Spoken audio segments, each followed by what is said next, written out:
The ministers from southwest Nigeria who were directed and given a week to relocate to their home state and interface with their state governors, stakeholders, and the protesting youth as part of effort to douse the tension generated by the NSAS protest have submitted their report to the Federal Executive Council, FEC. This was disclosed by the Minister of Works and Housing, Babatunde Fashola, while briefing State House correspondents at the end of the Federal Executive Council meeting. Fashola said that ministers of the Southwest extraction recommended that the federal government should seek and support the process of justice for all by ensuring that any of those apprehended and identified to be involved in the perpetration of the Lekki carnage be speedily brought to justice and fairly tried. In the submitted report, the ministers demanded a thorough investigation of the involvement of the Nigerian military in the shooting of unarmed protesters at the Lekki toll gate. The ministers also, in their report to FEC meeting presided over by President Muhammadu Buhari at the Council Chamber Presidential Villa, Abuja, recommended that the federal government should support the Lagos state government in replacing damaged facilities in the state. They also urged federal government to consider short and medium-term support to small and medium businesses that were affected by the looting and arson that took place in Lagos and other parts of the country through the central bank intervention mechanism under the COVID-19 funding. Fashola pointed out that the ministers met with governors from the zone, and the governor's position was that Lagos, being the epicenter, a commercial and strategic state in the southwest and the country, should be their point of call. While briefing the council about the report that were presented to them by the Lagos state government on their visit to the state, Fashola disclosed that the summary is that about 15 police stations were lost. Commercial undertakings, especially the ones in Lekki and many other parts in Surulere, were damaged. Some schools were also damaged. Private properties were also damaged. And public buildings like the City Hall, the Lagos High Court, Lagos Forensic Laboratory and DNA Center, the Nigerian Port Authority, the Palace of the Oba of Lagos, and many others were also damaged. Gentlemen of the press, the Federal Executive Council meeting held and just got concluded a short while ago. Works and Housing to brief.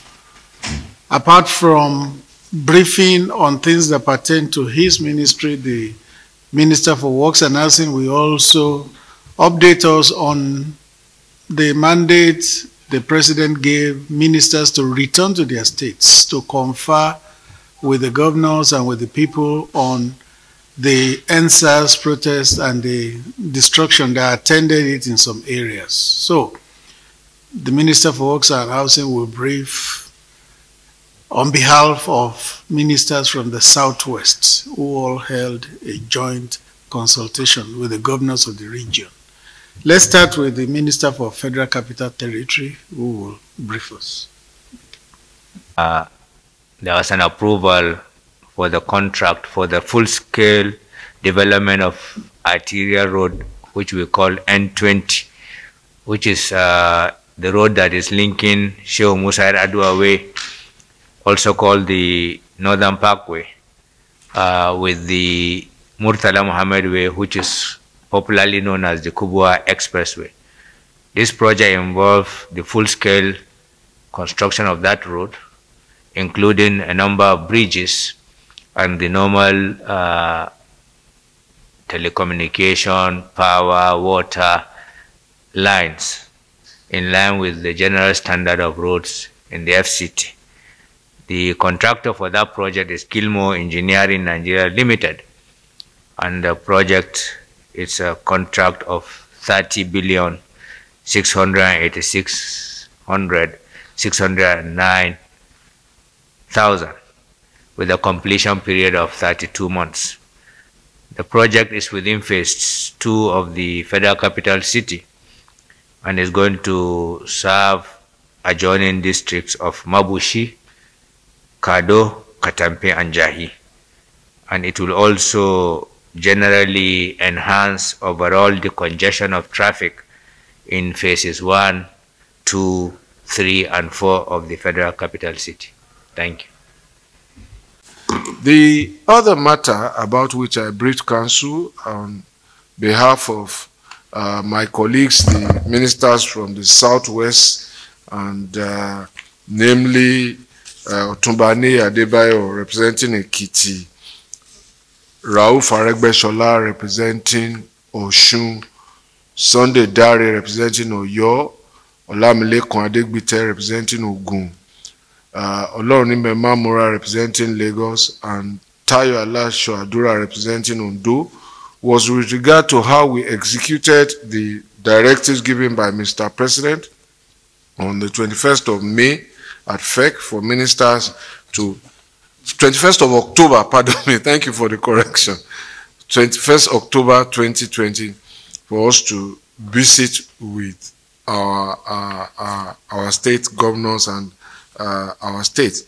So we first met, then we met with the governors, and after meeting with all the governors, the position of the governors was that Lagos being the epicenter and the commercial and strategic city-state of the southwest and the country was where we should all go, and that was what informed our visits to Lagos. So I just briefed Council about the report that was presented to us by the Lagos state government when we visited, a summary of which is that about 15 police stations were lost, commercial undertakings, especially malls in Lekki and many other parts and Sule were damaged, some schools were also damaged, private property was also damaged, public buildings like the City Hall, the Lagos High Court, the Lagos Forensic Laboratory and DNA Center, the Nigerian Post Authority were also damaged, of course, the Palace of the Oba of Lagos and many others. So we presented the documentary evidence presented to us by the government of Lagos State, which was shown to Council. And we then visited a few places. We visited the Lagos High Court led by the Governor of Lagos State, Babajide Sanwo-Olu. We visited the Nigerian Ports Authority. We visited the Forensic Lab. We visited the Lekki Toll Plaza as well. And as you all know, we found some items which we handed over to the state government at the site. So these were highlights of the report that we presented. The Minister of Youth and Sports also visited the Lagos Island General Hospital to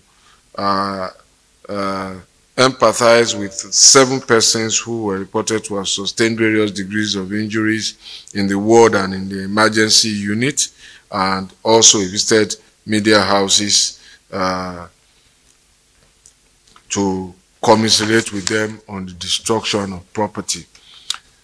The highlight of the brief was to make recommendations to the federal government to support Lagos State to restore and reconstruct damaged facilities, especially those related to the maintenance of law and order, such as the administration and the administration of justice, such as police stations, court buildings, and the forensic laboratory, to also consider and support the Lagos High Court judges, either by the provision of some office accommodation as a temporary location when that request is made, because it was hinted during the visit, to also urge the federal government to consider short to medium-term assistance to small and medium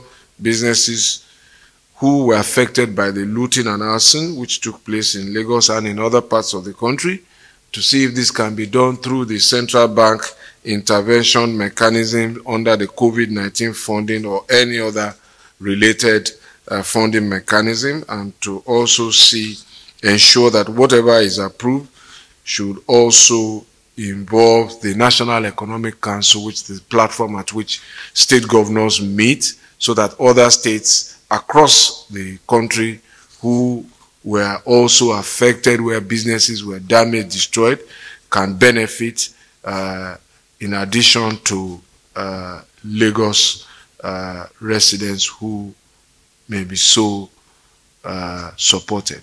We also urge that federal government should support or undertake a thorough investigation into what happened at the Lekki Toll Plaza, and in particular the role of the military, and to ensure that the outcome is made public with a view to achieving closure on the matter. We recommended also that federal government should remobilize critical federal organs and agencies such as the National Orientation Agency and formal education institutions to focus on ethical reorientation, inculcation of family values into the school curriculum. We recommended focus on etiquette, local reasoning, critical thinking, solution seeking, empathy, self-respect, civic duty, and human rights. We also recommended the federal government to actively seek and support the pursuit of justice for all by ensuring that any of those apprehended or identified to have been involved in perpetration of this carnage be speedily brought to justice and fairly tried.